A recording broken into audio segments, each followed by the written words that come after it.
Mad at the wood. Yeah, but what did you used to say? Condola Madonna. Facia bruta. Facia bruta. I don't know. What was that? It was bad, whatever it was. Apparently. But did he explain to you what you used to say? No. What does it mean in English? My mother did. Yeah. It's a secret. It's a secret. Now, come on, tell it. The bulldog. The bulldog. What? Help me, Dorothy. You have the face that looks like the rear end of a bulldog. So it means faccia da chiuda canda cascia. That's it.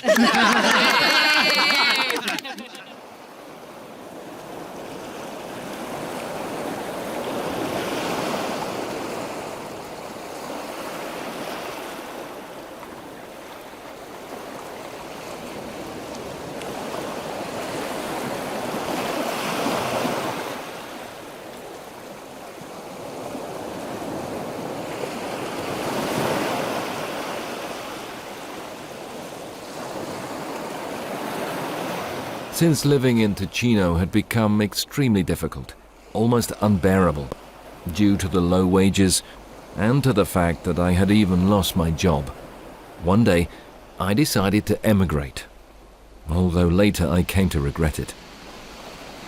A year and a half earlier, I had already filed a request to immigrate to the United States, but since I had received no answer, I decided to leave for Canada.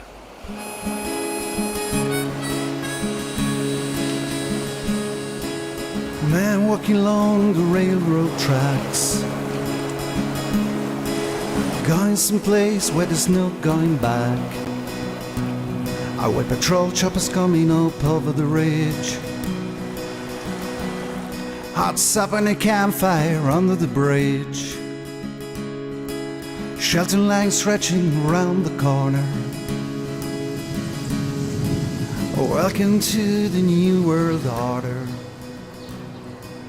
Family sleeping in cars in the southwest. Hi, Grandma. It's Darko.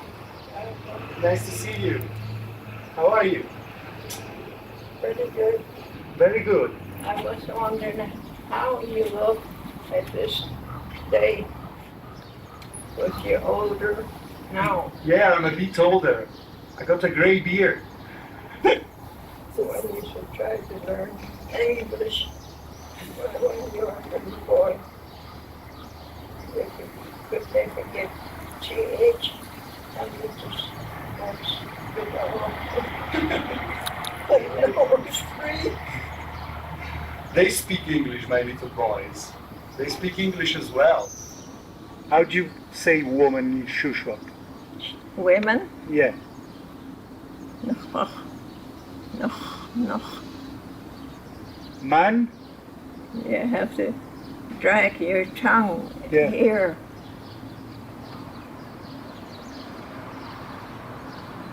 And how do you say husband? Person? Person, yeah. Hmm? How do you say person in Shuswap? Person? Yeah. Kalmuch.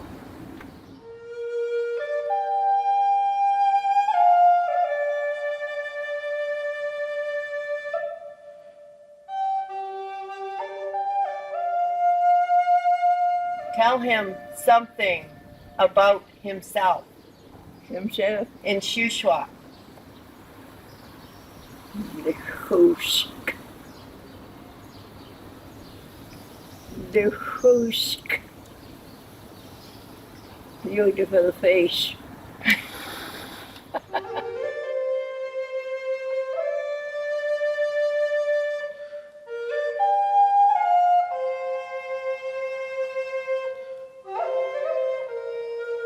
The question is, Gamma, do you feel more Indian or more white?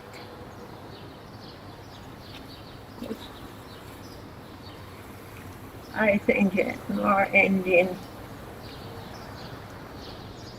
You want me to go now? Okay, thank you. Don't you roll the car the way my Mary Ann did. Drive careful. Yeah. That's what she means.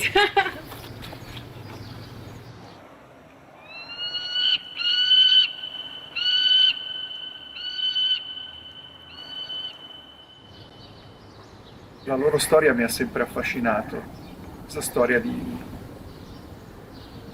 mio zio che parte verso l'ignoto, arriva in questo paese e conosce questa nativa, e a noi hanno detto che era una principessa, in effetti è una principessa indiana. E nel mio animo di bambino è sempre stata questa storia così affascinante, così mi ha sempre attratto. Sono stato qui la prima volta e Family sleeping in the cars in the southwest. No home, no job, no peace, no rest.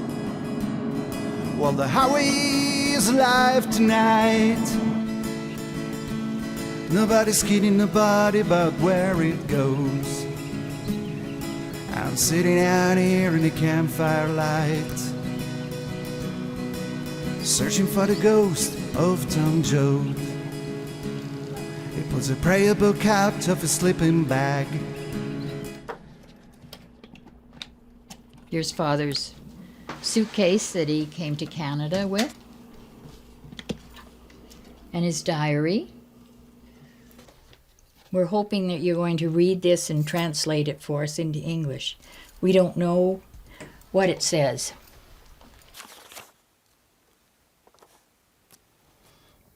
He says, I'll let you think how was our feelings. He says in the same day at 3:30, I don't know if it's in the afternoon or in the morning, they got to Bâle. It's in the top of Switzerland. Mm-hmm.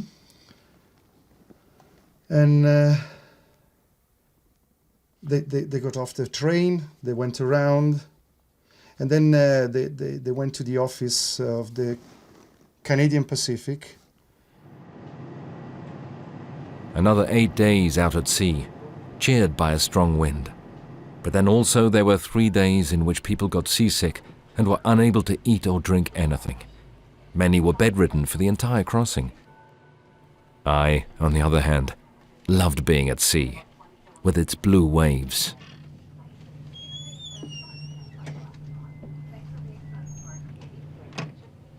I used to spend hours on deck observing the waves. They had something grave about them. They seemed to be whispering something to me. I don't know exactly what, but something my mind was able to perceive and was able to respond to with a slow symphony of the soul. The ocean is truly grandiose. It embraces all the beauty of Mother Nature, all of the dangers, all of the pleasures, all of the sufferings and all of the tears of joy and pain that were shed by so many people in the course of the centuries. Once the 10-day transatlantic crossing was over, on the 27th of March, around 2 in the afternoon, the ship came into Port St. John. This is the old Indian Reserve, where the church and everything is. I guess you knew that. Yeah, Oh yeah. that's the old one. The old The Indian second Reserve. one. Uh-huh. The oldest one is where I showed you from the cemetery Uh-huh. down. That's the oldest one, and then this one. That's got to be from the 1800s to the one down below. Okay. But you can't see it because there's nothing left. There used to be some logs there yet, but I don't know if they're still there.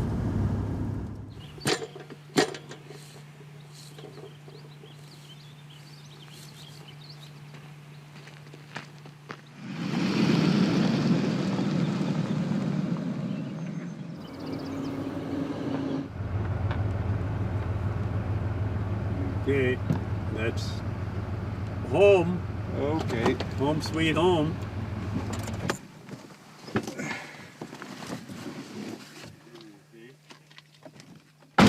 Did he ever talk to you about, the first year he was here, these people coming over from Europe were accepted. Was he, because he didn't speak English, it must have been hard. Well, it comes out from the diary. Yeah, he never complained. He complained about the Frenchmen throwing rocks through the train. What But was that?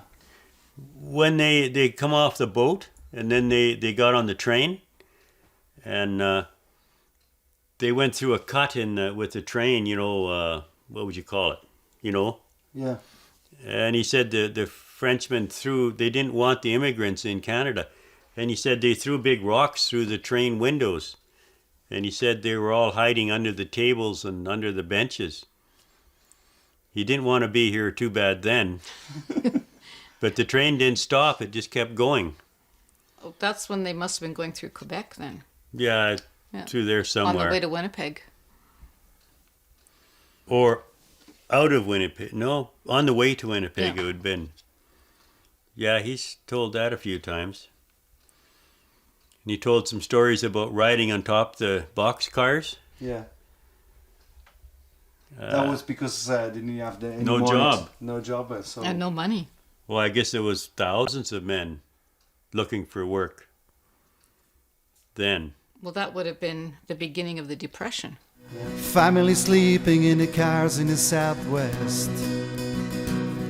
No home, no job, no peace, no rest. While the highway is alive tonight, nobody's kidding nobody about where it goes.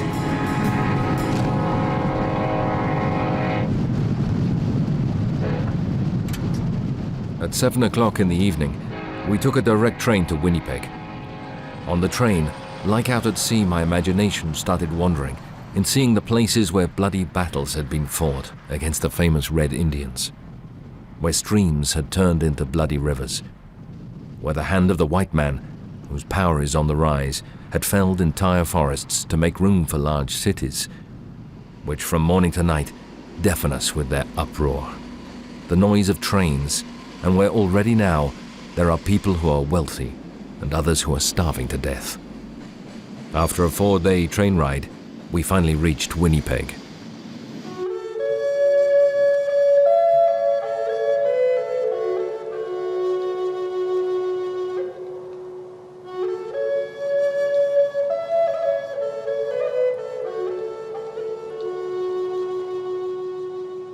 We were popping Yeah. a bottle in her room, and I had tipped it accidentally, so when I put it up, it was loaded, and it went off, and it sprayed it all over her room at Columbia House. We were covered in wine, both of us. Grandma was so embarrassed. So we tried to clean it all up, and we cleaned it, and nobody knew. No, we're lucky. Okay, here we go, Grandma. Are you ready, Grandma? Beautiful light, huh? Yeah, Look at that. I call this the golden hour Yeah. because everything starts going yellow and gold. I don't think David Thompson to this day knows that they were there to be killed by the Indians. My grandfather gave a good talking to the guys that wanted to kill David Thompson, and my grandfather stopped them. My grandfather asked them what they wanted to do with a dead man when they killed them. My grandfather stopped the killing. That's as far it went. That really is something.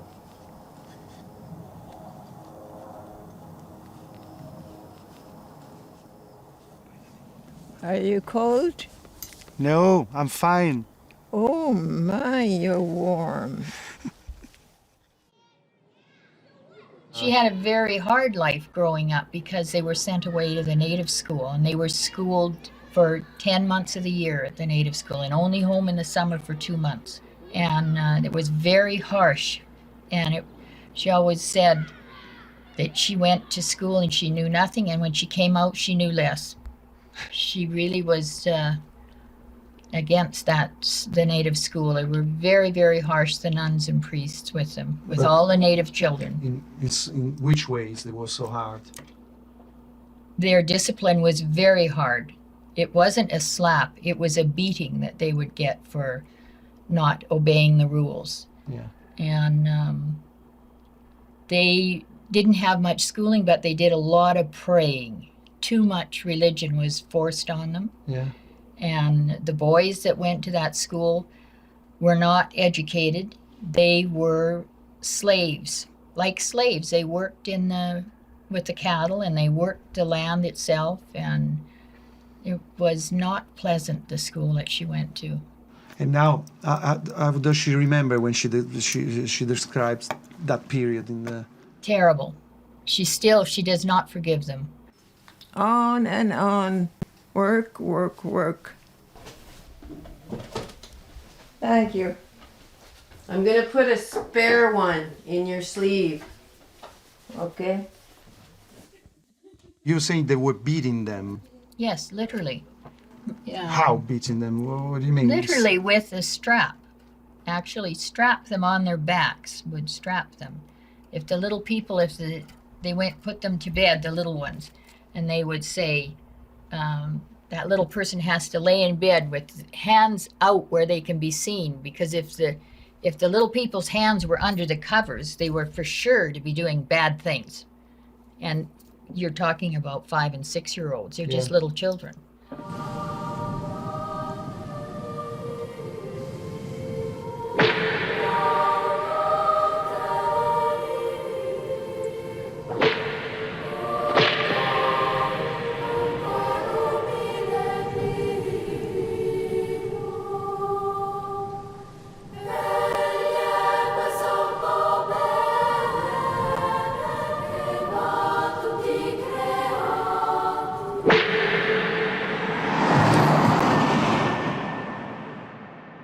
What about the language? Oh, they were not allowed to speak their language. Mothers spoke Shuswap at home, and when they went to the school, they were French nuns, and they were supposed to speak English, and if they were caught speaking their own Shuswap, they were beaten. They were punished for speaking their own language. So even to communicate the girls with each other, it was forbidden. My mother was 5 years old, and she remembered it. It's got to be 120, 30 years old. But it was where the chief kept all his papers, but he couldn't write English. So I don't remember who did the writing for him, to the government, the big boys. But that's where all the papers were kept for the whole Indian Reserve, the Shuswaps. I see. And we've had it for a lot of years, that thing. Yeah, it's kind of neat. Yeah, it's very old, huh? Yeah, very old, yeah. Can I look? Yeah, you can look. Kind of junky. Oh, yeah. This, my father gave to my mother before they were married. Wow. It was a cigar box, and he painted it up and give it to her as a present. I guess you wonder how come Dad changed the name? Yeah, that's a point, because here it was still called Di Grasso, yeah. That was to whom? Dino. That was 44, and it was addressed to him. So why did you change his name? My mother got very sick, and he was very sick. He had appendicitis, and I had appendicitis. I only had half an hour to live. They said he was going to live or die, because they didn't have the money in Port Coquitlam. We were down in Vancouver. No medical insurance or anything, and he hadn't worked because he was sick. And they thought it was somebody, a doctor, Perry was his name, in Sapperton, told him that he had bad vibrations. What? His name? Was all nines. It's a philosophy. It's called the Kabbalarian philosophy, and it's to do with numerology. And so this doctor talked him into changing his name. So Dino D. Hart, and instead of Lizette D. Hart, it was Sheila D. Hart. And myself, I was Eric DeGrasso, Dawn DeHart. Junie is Dorothy DeHart. It's my sister. Okay. So, and who knows, after that everybody got better and Dad got a job and everything worked out fine. So it worked out fine, yeah. That's We think. it could have been it's- psychological, but it's- it could have been, we don't know, huh? It's still good. No That's a good problem. thing. Yeah. This is kind of dirty here. Oh, not that bad. It's just old. Huh? My friend and I met a certain Mr. Fisher there, who told us that there was a lot of work in British Columbia. We therefore let ourselves be swayed by the desire to make a lot of money, to be able to pay for everything as quickly as possible. We paid another $15 for the trip, said goodbye to our friends and acquaintances, and the next day at 10:45 in the evening, we were off again in the company of this guy, heading for Colombia. There's This is- Father, Dino, yeah? and this is Carlo Bossi, Yeah. and this is Andrew Brieda. And that was taken in 1928. They all came together, apparently. Young men out for an adventure, eh?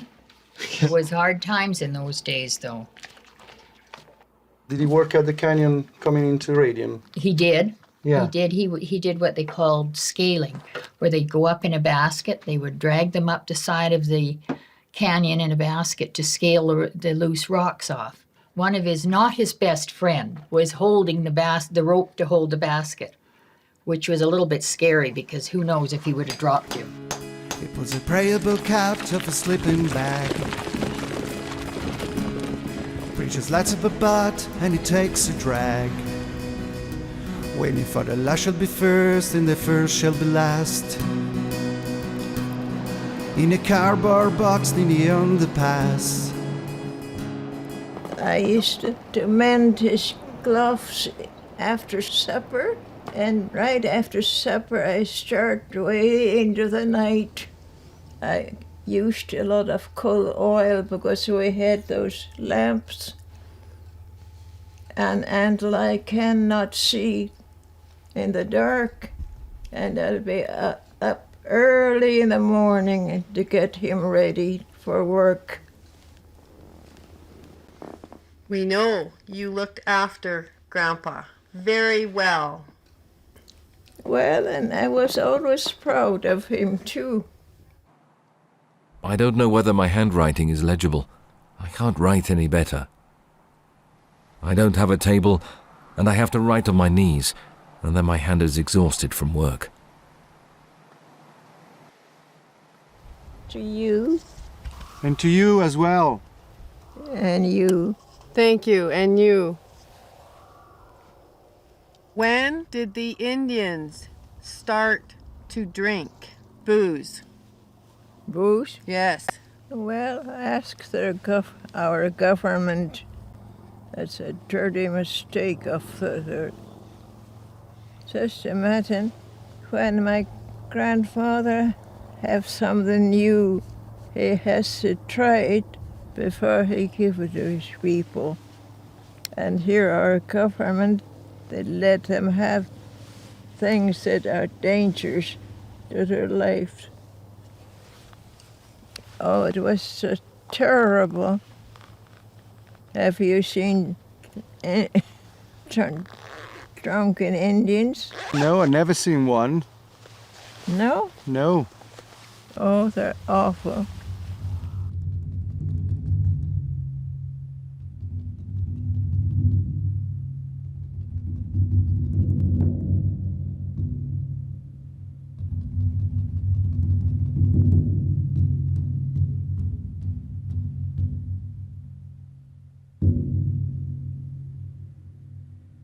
They used to have powwows when you were young.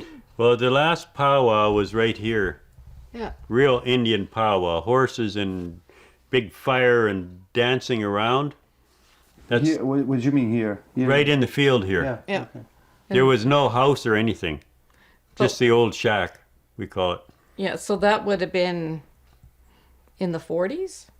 Or No, early 50s? it'd be in the 50s. Early 54 or 5 in Yeah. there. That's the last one I remember. And they tell me it was the last. And I, yay, nay, in Chawaku, me, Shafabum, and Chawaku, and I am, oh, Cassis, now I want to the speller. Let's come out here, the dance, fight, the calmo. And I,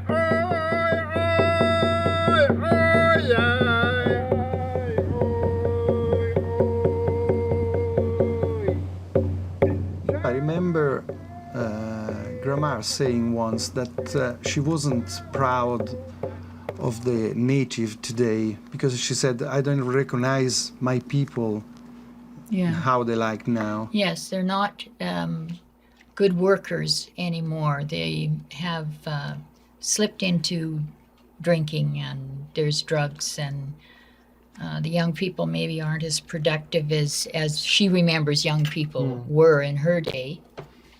And it is disconcerting for her.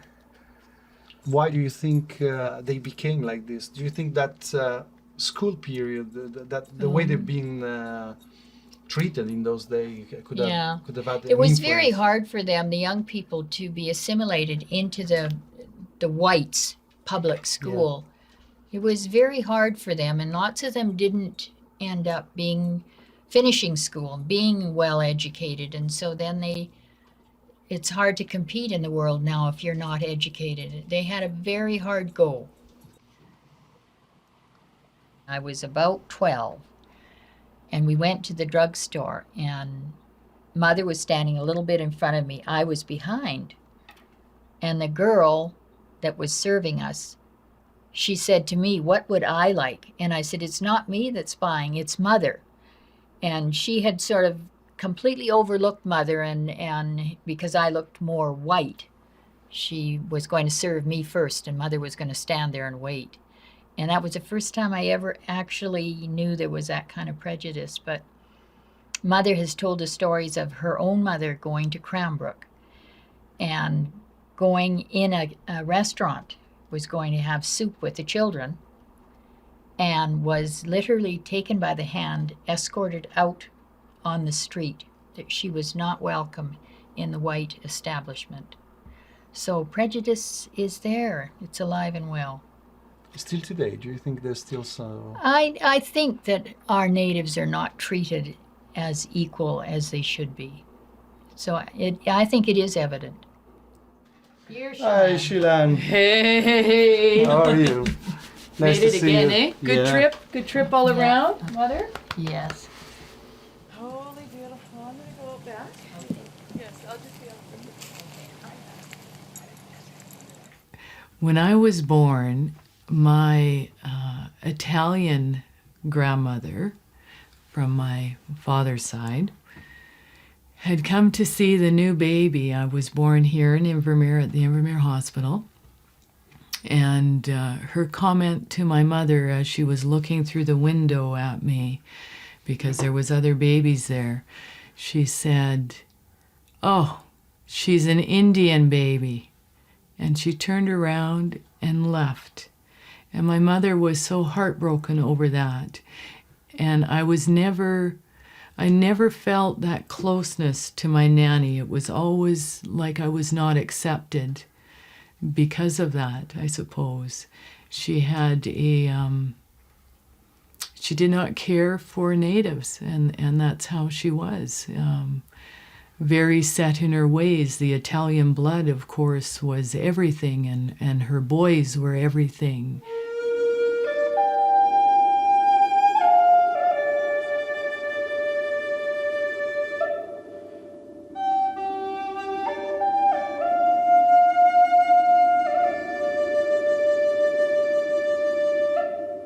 When my daughter was born, my daughter looked very native also. You know, we had such thick, dark hair, like her eyebrows didn't really start. It was a dark hairline all through, and she was so hairy down the back that when you bathed her, there was that line, dark line all down the back.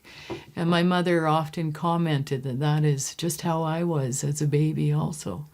This was Sheila and Dino's table. That's right. What's the story about? And this table had a leaf at one time, but because their kitchen was so small, they always had it in. So over the years, my grandfather, being a carpenter, loved big nails, big screws, big nuts and bolts, and he bolted the leg together because it had fallen apart at one point. Plus this table, he put blocks of wood underneath and nailed them with the big nails under there so it wouldn't come apart, because every time they have company, they would move the table and it would come apart. So you just nailed it. So he just nailed it, yeah. Whatever was around, that's what my grandfather did. That's good enough. That'll work. Yeah, so. So that he's been there all their life since Yes. they got married. Yes, in their little house there, and yeah, down in Startup Creek. This is their dining room table.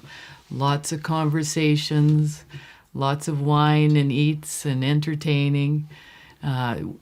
Grandpa could solve the world problems at his table, you know.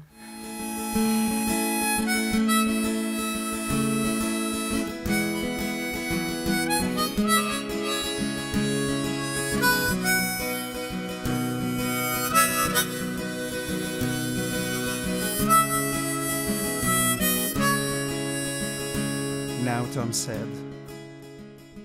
How did Dino and Sheila met?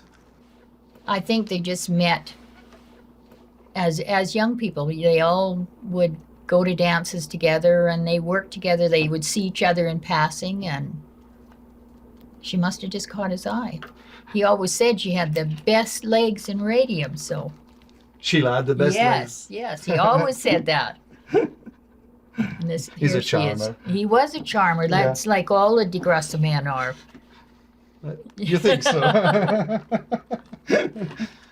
They think so. I don't think so. You don't think so, but we think so. So this is Sheila when she was very young. Yes. She must have been, 19? Yeah. Yeah. When I first divorced from my husband, I was in a time where I didn't know if I should keep that name, which was Hassett at that time, or if I should go back to my maiden name, which was Osland. And I was in quite a dilemma with it. And I was sitting at the kitchen table with Grandpa and discussing, you know, what do you think I should do? My children are Hassetts. Should I keep the Hassett name or should I go back? And he says, Shalane, I would be honored if you took on the D. Hart name. So there we were at the table crying because I was never a D. Hart. My mother was a D. Hart. So to me, for him to want me to take on that name, that spoke volumes of the love that he had for me. And when I started dating my now husband, Floyd, before we got married, we had decided that I wanted my grandfather to walk me down the aisle and give me away, because he was such a pillar in my life, always a strong person that I could count on at any time. So we together had went down to the little house and sat at this very table and asked my grandfather to give me away at the wedding. He was so proud. And he slammed his fist down. Sheila, bring on the wine. We're to celebrate. I am giving Shalane away.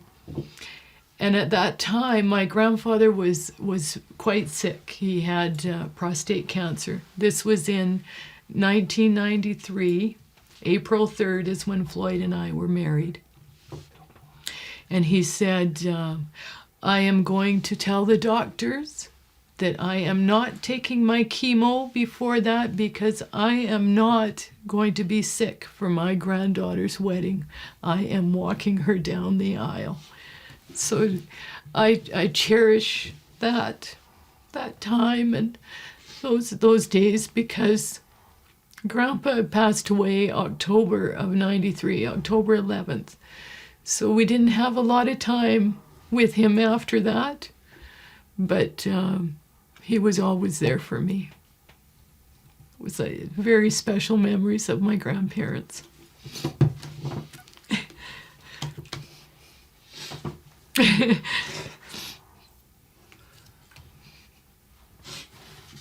So we drank wine.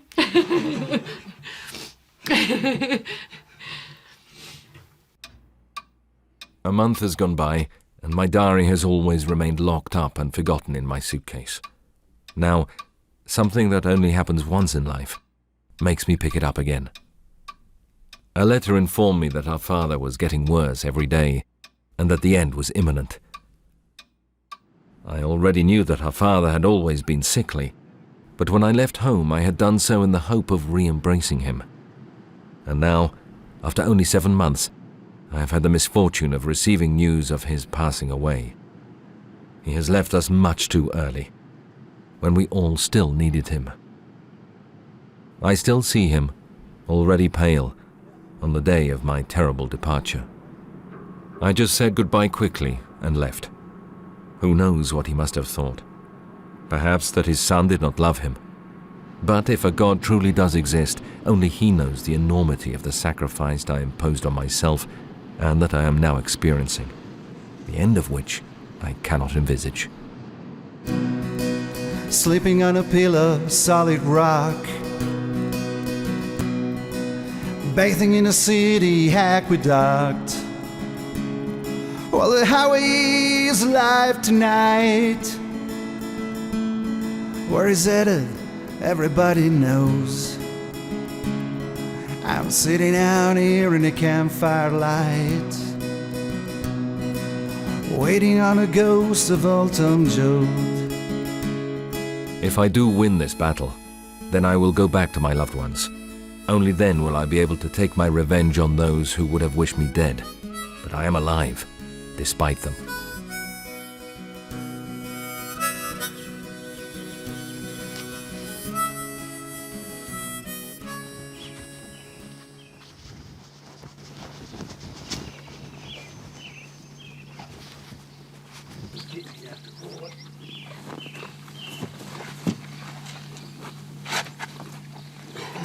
On your feet? Yeah. Okay. Okay. Once more. Wait, that's not bad there, is it? You go this way, okay. Watch it fall over. Okay, once more. No, that's it. Just you hold it there. Yeah. I don't know if that'll do it. Try it. Yeah. That's okay. What do you think? It's beautiful.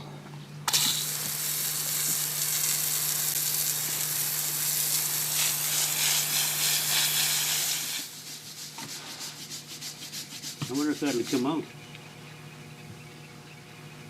There's going to be a brass plaque for each one of us. A small one. I don't know who makes them, but I've seen them. We're going to get cremated, so we'd like to be scattered in the wind up there. Lots of people here get cremated and go in the mountains. So and this is where we want to go. Why do you want to bring this rock copper to the meditation hill instead of the cemetery? I don't know. I really don't know. We like it up in Meditation Hill. It'd be a great place. We can still watch home. We can see a home from there real plain. It's just that we all go up there to meditate. And Sheila and Dino used to go there. Oh, definitely. They loved it up there. Till I got too old to climb. And then they stay down below at a bench that's lower down. Dusty, she goes up there quite a bit. Dawn, well, you see him up there the other day. Yeah, we like it there. Be a good resting place.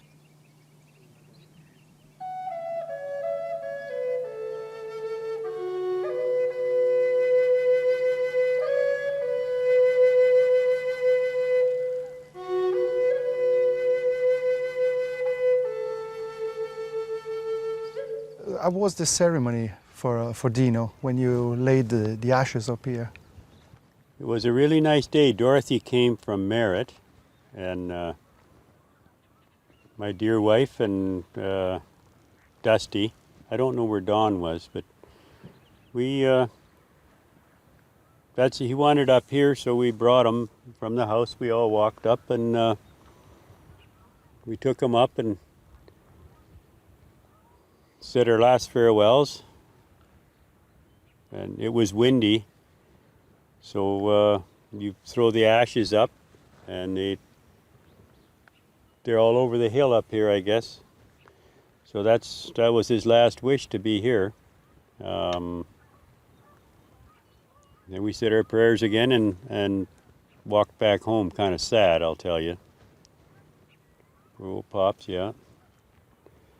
But I believe he had 86 good years. I think so. Alexander Stevens. Alexander. And this is Alphonse Moses Papillon. Yes.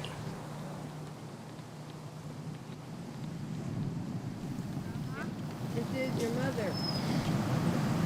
This is Amelia Palmer, your mother. Could you tell us about the old ways, the way the Indians used to bury their dead before the priests came? My people, that they always make a big hole,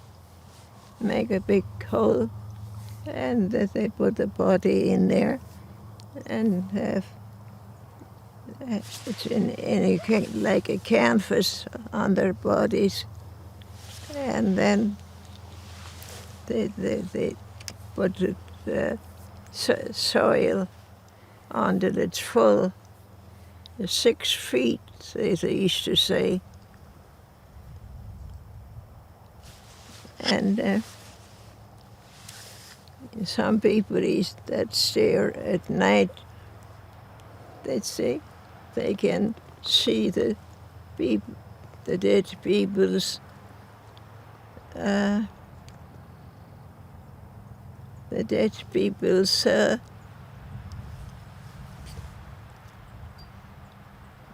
like a smoke coming off. You know about that? Yeah. So they could see that coming up. Yeah, gas. That is from the rotten bodies. And they used to say they could see their soul in the air going like.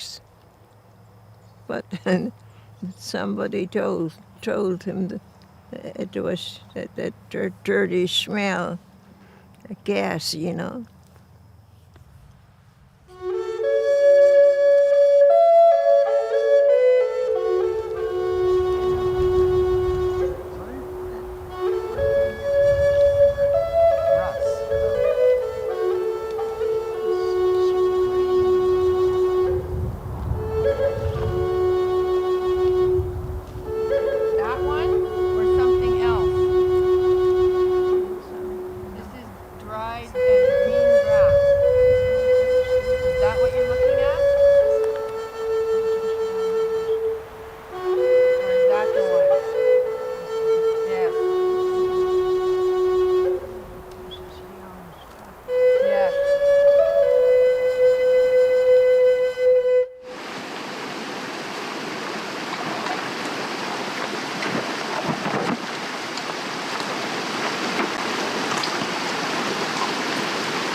We had 10 head at our disposal at any moment in time, half wild, no saddle. That horse there, you could just jump on it. There'd be, 3 kids on it. If you could catch them with no ropes or anything, you just get on them and they'd take us down to Eugene's house, to where the food was, right? It was fun. It was crazy. Yeah. But they were mostly Indians, and we grew up there, riding horses. Yeah. That's nice when you have that freedom. Oh, it was wonderful. Then we got motorbikes. Actually, I traded my horse in when I was 6 for a motorbike. Motorbike, yeah, the motorbike. So you trade your horse for a motorbike when you were 6? Yeah, quit riding it and jumped on the bike the way I went. And Dino? He didn't like it. He did not like riding horses. No, but he rode the motorbikes. Okay. Remember that one we got at Grandpa? He had this little Honda 50, right? Dad just brought it home, just a little bike like this. So Grandpa jumps on it, and he's never rode a bike. And he's putting along, and he hits a tree. And pops up, and he started to climb this tree. And he's hanging up. We were trying to tell him the brake, but he kept putting the gas on, so the bike's going straight up the tree. That was his last time. Yeah, he didn't ride. That and the ride-em lawnmower. You know the ride-em lawnmower, you gotta step on it to engage the clutch so you go forward. Yeah. Well, that's what Grandpa did, stepped on it, hit Grandma's house. And he stepped on it harder. He was hitting the Grandma's inside on the window. Stop!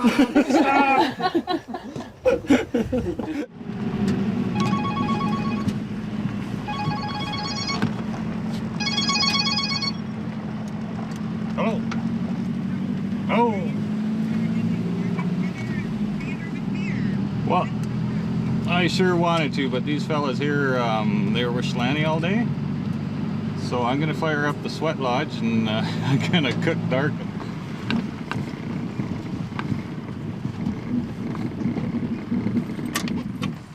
Let's go talk to Sam.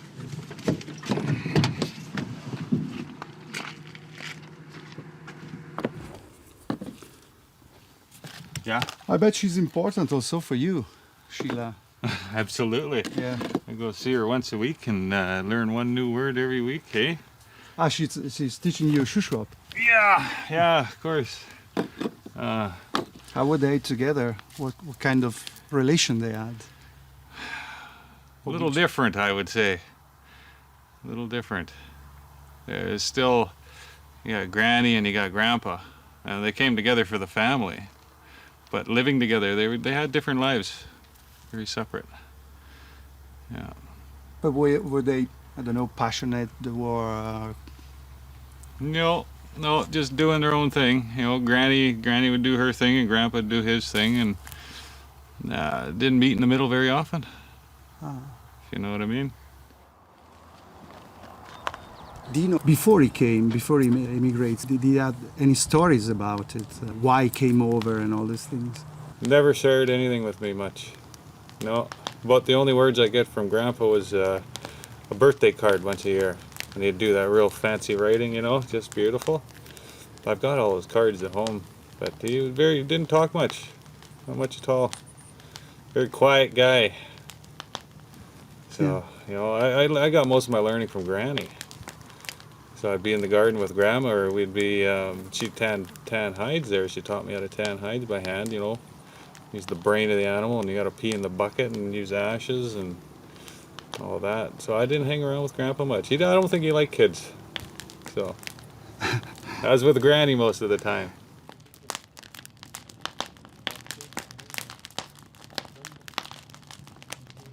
It's a kind of a personal search too, eh? And I think I had feel a little estranged because I'm half white, half Indian, right? I don't know where I fit. I don't fit with the white guys, don't fit with the Indian.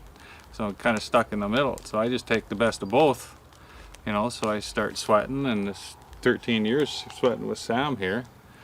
And it's my journey. I mean, I'm not done my journey yet. I got lots more to go, eh? I'm only just beginning, so. So this is what we're doing here now. This is why I'm here, yeah, to heal, you know, mentally, spiritually, emotionally, and physically. It's my search, you know. Just want to be happy on this earth, and this is one way I believe I can do it.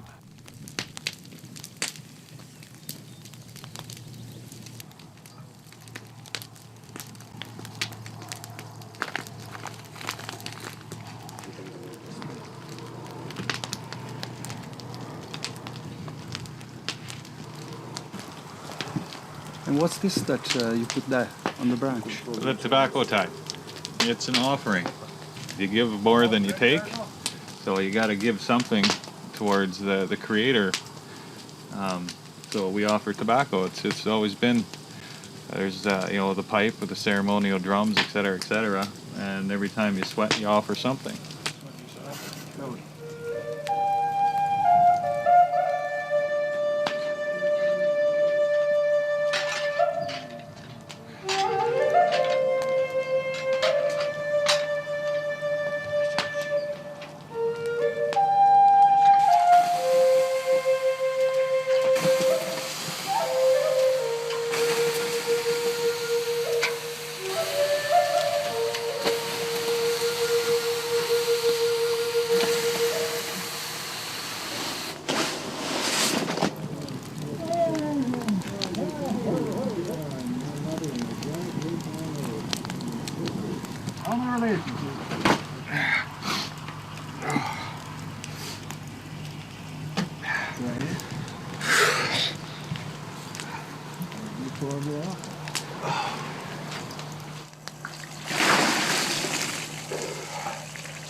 Betcha.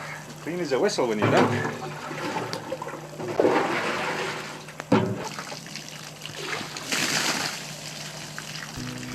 I never had somebody struggling to be free. I've now got a 4-cylinder 1927 model Chrysler, which I paid $400 for. Here I've made the acquaintance of several girls, who are all newcomers to radium, like the school teacher, and another girl at the hotel, and other fun-loving people with whom I always go dancing. The weather is still fine, and the thermometer hasn't gone below 0. I hope to be able to find something to do, otherwise I'm going to be in a big mess, without a dollar between me and misery. Men were very good to me. They smiled at me. If Dino noticed that, I gotta pay for it. How do you remember now on Dino's, what kind of person he was? Through my eyes, he was one of the kindest, most wonderful grandpas anybody could ask for. Grandpa was what I call a real man. He was very strong, he was very tall, he was very, when he spoke, everybody listened. He didn't speak roughly. I never saw the bad side of Grandpa, ever. He was always a gentle soul with me, particularly with us granddaughters. He was harder on the boys, I know that. Meaning he expected more, he wanted more, he wanted it perfect, he wanted it, had no patience with the boys, they should know better. But the girls, he was very kind. He taught me how to dance. I'll never forget that. Dancing with Grandpa was like dancing on a cloud. I would just hang on, and he would just take me all over the entire hall, and I was so proud to be dancing with Grandpa because he was an awesome dancer. I remember that very fondly. When I got married was the year Grandpa passed away, and I was so thrilled that he was able to come to my wedding because he had been sick beforehand and we weren't sure if he was going to make it. So I had it in my head. I picked out a very special song that I wanted played for Grandpa and I to dance to because I so wanted to dance with him at my wedding. Oh, I'm starting to get teary. I remember this so vividly. And he came. He couldn't walk. So he came in the go-kart, we call it, but it was the golf cart that they had made for Grandma and Grandpa. And him and Grandma came, we decorated it up. I'm sorry. Grandpa must be here. And he came to my wedding, but he couldn't dance. So I wanted to sit on his knee and play this song. And the song was called Grandpa, Tell Me About the Good Old Days. It's a beautiful song. But I couldn't even sit on his lap because he was in a lot of pain. So I remember sitting with him, beside him, while he played that song. And that was the year he passed away. But he did come to my wedding. We never got our last dance. Wow, Grandpa's right here right now.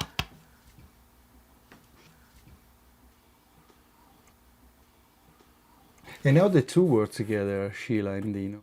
They worked hardest working people, two of the hardest working people I've ever met. And their relationship, well, if they were in a good mood, they'd be really goofy. They'd be really funny together, and they would joke around. But when one of them was in a bad mood, they would swear at each other in their own language. So there'd be Grandma talking to him in Shuswap, and he would be saying something in Italian. Then they'd both march away, and that would be their fight. And it was quite funny to watch. But I never saw Grandpa mistreat Grandma. I never saw Grandma, you know, short him on his sugar in his tea or anything. She was always extremely kind. She made sure his shirts were pressed, that he looked good, that he was clean. She looked after him really well, and he looked after her really well. The King Basket migration and other Indian history. So this goes far back in the tribe. I mean, the family from Grandma's side history. How far back it goes? The information that she was told from her ancestors, as far back as we can figure it out, because there's no dates. It's really hard to pinpoint the dates. It's the late 1700s to the early 1800s is where this book begins. And that is when the Kin Baskets first began their migration to this country from Adams Lake area. So we figured about 200 years worth of history. Did she get all this information for her great-granddad, I think? Most of it from her grandmother and her grandfather, Chief Pierre Kinbasket and Marion Kinbasket.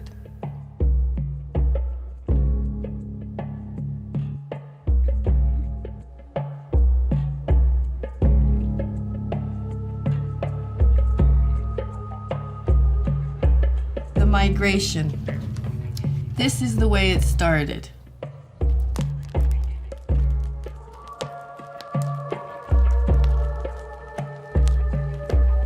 Three friends, all young men from Adams Lake, were supposed to be going hunting.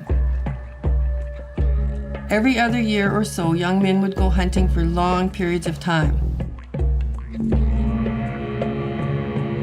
From Adams Lake, they took an old trail along Seymour Arm, which is an arm of a river, of a lake, actually. They went right over the mountains near Adams Lake and followed the lake, where they made another dugout canoe and went right across the lake. They were really curious and were wondering what was up the river and on the other side of the Columbia Mountains, so they kept going. They were really exploring, and so they went north on Kinbasket Lake up to Canoe Reach and on to Valemont, which is up towards Jasper. They explored all of Kinbasket Lake on both sides. They camped for a couple days before they got to the Columbia River. Up and down and over passes, up near over across glaciers, across lakes, up rivers, down rivers. Grandma said the first group that came over, they were explorers. They were just curious what was over there.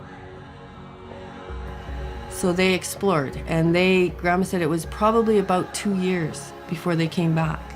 And then said, hey, you guys, we found this beautiful valley over there. Come. So more people went. And that took another year and a half, 2 years. And then once they came and they met the Kootenai people and were welcome to stay, then the women and children came over. They went across the Columbia River and made camp at Downey Creek. There they stayed and made a dugout canoe, and that takes a long time. From Downey Creek camp, they sailed up the Columbia River.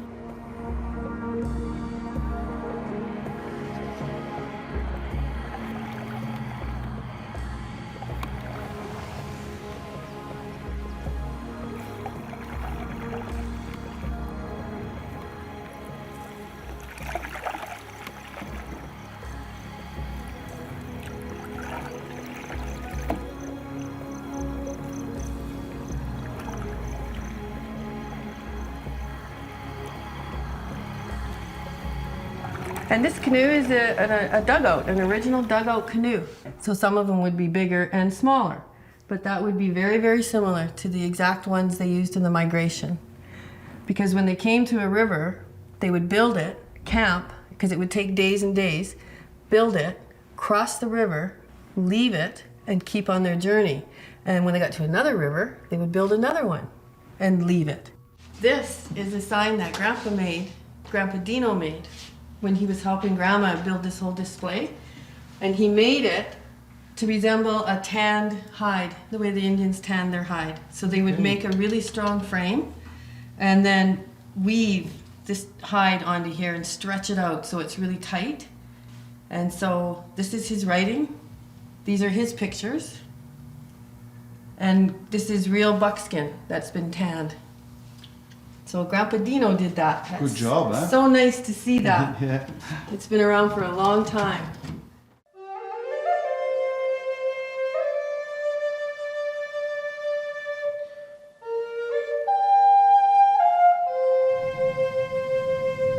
Can you tell us how you became a storyteller? Listening to my grandfather, and that I was very interested. I told that to somebody today, and my mother told me that if I start doing that, telling stories, she's going to give me a good whipping. I'm in front of you, Grandma. I'm here. Pardon? I'm in front of you.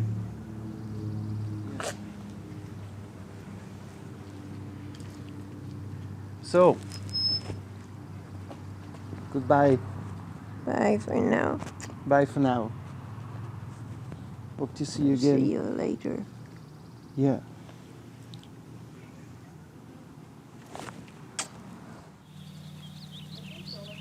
Spiritually, I feel Indian. I practice smudging. I practice meditation. I practice talking to the Creator, to the Great Spirit. I believe in that. So inside, parts of me, yes, definitely, are Indian. That was hard, seeing Grandma. I have flashes, I have dreams, I have visions. I believe in reincarnation. I believe in when people love each other in one life, if it's a mutual love, they will meet again. Because that love is what binds you, souls. It's not made locally, but I want you to open it and then I will explain to you what it is. They're little mini moccasins because part of the work I do is reconnecting family. And when I meet a client who doesn't know who their family is, they tell me that they want to walk in the footprints of their ancestors. And I really feel that you're doing that, and you're walking in the footprints of your ancestors. Oh. Now this one I made. I use it for smudge, and I also use it as a talking feather. So when people have things to say and their voice is small and nobody's listening, when they hold this feather, it makes their voice louder and gives them strength to talk.